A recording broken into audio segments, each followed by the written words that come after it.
For the past 3 years, I've mostly had the same morning routine. Of course, some of it has changed over the years, but mostly it's the same.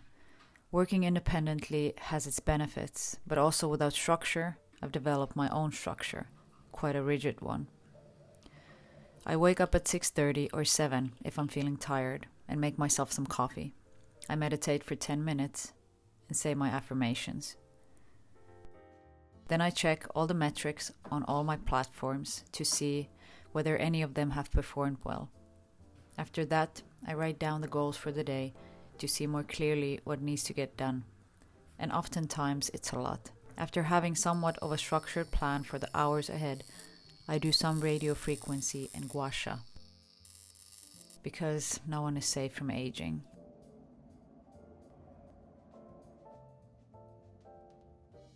I read the affirmations from the book Artist Way. I hear it's a good book. Then I move to my favorite part of my morning routine, oil pulling and red light therapy.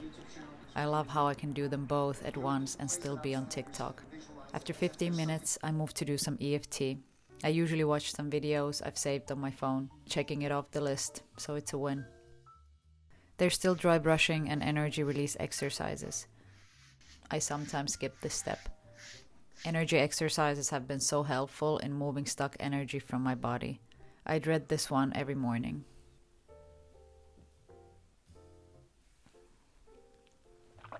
And I know what you're thinking. Why go through all that trouble if it's really not enjoyable? Before, I was only doing things that I thought I wanted to do every day. I was never really intentional in what I wanted to do throughout my days. And with time, of course, that was something that were forming my habits. And I had no habits because I didn't intentionally form them. I was also a person who was always expecting others to fill my days. I always wanted to feel fulfilled and valued by other people. My fulfillment never came from me, from within. So when I started to do this seemingly rigid morning routine, I started implementing things that were actually showing improvements in my life. And it's not something that is really tangible or something I can quite pick what it was. But let's say meditation, of course, made me more calm, made me more grounded.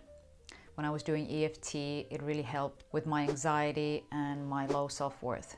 So yes, some of these things definitely help, but it was the way in which I created this long routine and how it started to drag me down instead of really lifting me up, even if the things that I was doing were really beneficial for me. A couple of weeks ago, someone close to me asked me whether I wanted to stay the night because it was easier at the time. And I have to say, I audibly gasped. I knew pretty well that my morning routine would suffer. And it was actually quite tragic. I had built this beautiful routine, which I knew was helping me to improve myself. But at the same time, it was also restricting me in doing anything else or hearing myself intuitively, or just asking myself, what did I want to do today? And it's not the most pleasant feeling to know that something you've created out of good intentions is actually something that is restricting you so much.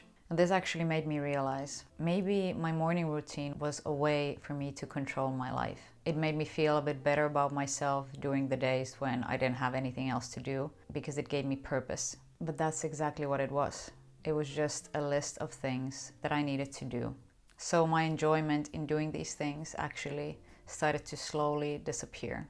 My friends and family regularly have a laugh about my morning routine and how I shouldn't be bothered during the first 2 hours of my mornings because I'm doing my routines. It's all fun and games until you realize that performing for yourself is a way of controlling your own life, knowing that at least some things are in your control. And we feel good when we accomplish things. It's like if you can't control anything else in your life, at least you can control your morning routine. I was listening to this podcast by Samantha Daly, her Makeshift Happen podcast, and she had a guest there and they were talking about morning routines. I thought it was quite an interesting episode, and both of them actually agreed on not having a morning routine, which I felt quite surprised by, because in my eyes, both of these people are very goal-oriented and very productive people, at least in my mind. So hearing that they didn't have a morning routine actually felt like, did I miss something? Is there a secret that I'm not aware of? And then they quoted some public speaker who has said, if you're not ahead in life, it's probably because you have a 2-hour morning routine. And at this moment, I really felt like I was personally attacked because it felt so true. Whenever I felt resentment towards this morning routine and the list of things that I needed to do, I also noticed that I had difficulties in starting something else because the list required my attention. So it felt always that I needed to firstly do the things on the list so I can sort of free myself to do everything else that I wanted to do.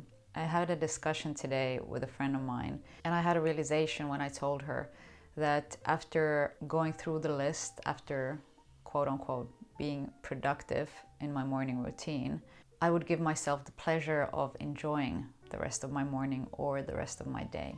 And this was definitely not something I wanted to continue. So I've decided to stop my morning routine completely.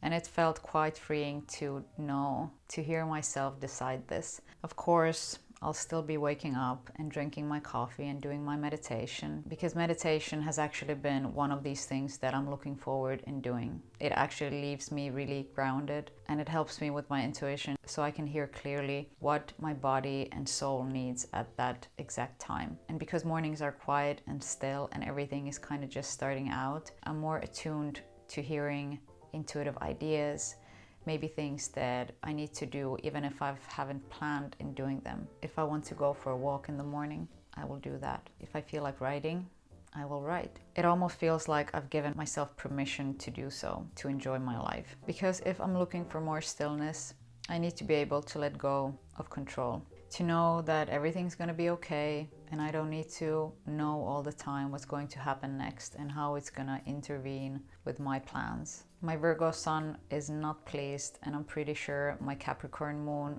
is not going to be liking this either. But in my Akashic Records reading, which I had previously this year, I was told that my biggest lesson during my lifetime will be letting go of control and being okay with the constant flow of change. So here I am, letting go of control and just surrendering to change and to the flow of not knowing how things are going to go.